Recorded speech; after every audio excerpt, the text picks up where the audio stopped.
To some, daydreaming is a relief from the everyday stresses of life.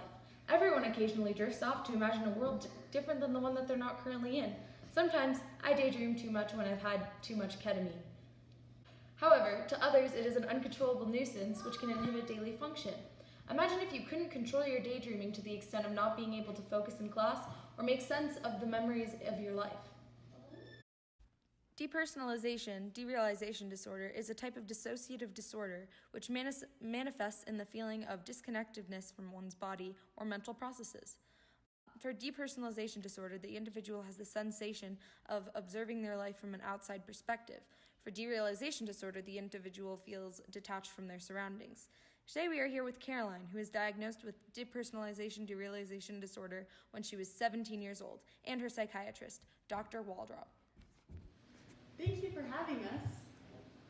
So Caroline, what was it like when you started having these symptoms?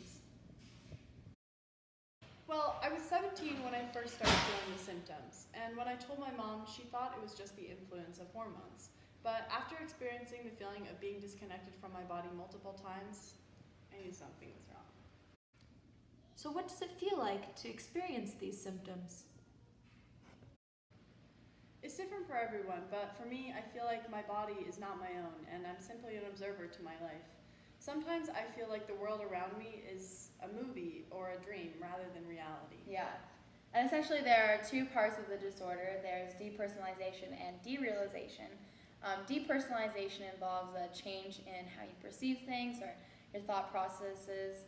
Essentially, it feels like you're not really part of your body and you don't really have control of how you're feeling. And derealization is kind of what Caroline describes, in which you're kind of outside of yourself, you're unfamiliar with the world around you. Essentially, you feel like you're watching a movie rather than living your actual life. And it can also involve the distortion of the size of objects or the passage of time. It just depends on the patient. Wow, I can't even imagine that. The last time I was that disoriented, I was waking up in Cancun with a Minion inflatable. I don't think that relates whatsoever, nor is that a healthy behavior. Oh, come on. We've all had mornings like this. Okay, just me then. Do you always feel this way? No, I go in and out of episodes. It's very hard to control, and it can be really frustrating when I suddenly am isolated from my feelings. When I'm not having more serious episodes, I have less severe episodes where my perception of time is altered. For example, sometimes it feels like my childhood memories occurred really recently, but more current events took place a long time ago. Absolutely. Wow, truly incredible. So, Dr. Waldrop, can you tell us a little bit about what causes depersonalization derealization disorder? Although the exact origin is mostly unknown, it's more common in people who have had life-threatening or traumatic experiences. And this can be a way to escape from these traumatic feelings and stresses by removing themselves from that person or that stress.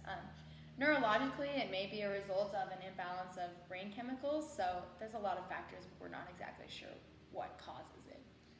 Yeah, I was in a life-threatening situation which took my father's life when I was 6 years old.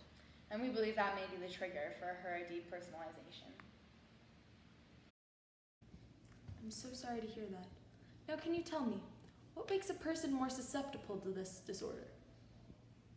There are multiple risk factors, including repetitive use of recreational drugs such as cannabis or ketamine. Ooh, maybe I dissociate. Yes, I suppose so. The disorder is also often a symptom of other disorders, especially PTSD, depression, or schizophrenia, but it can be on its own as well. Are there any known treatments for the disorder? I go to therapy twice a week where we talk through my symptoms, and Dr. Waldrop helps decrease my anxiety and the obsessive behaviors that occur with my symptoms. This is called psychotherapy, and we try to help the patient better connect with the world and their surroundings. We create techniques that help distract them from their symptoms and also help them understand why they might experience depersonalization and derealization. Thank you both for coming. Unfortunately, that's all the time we have.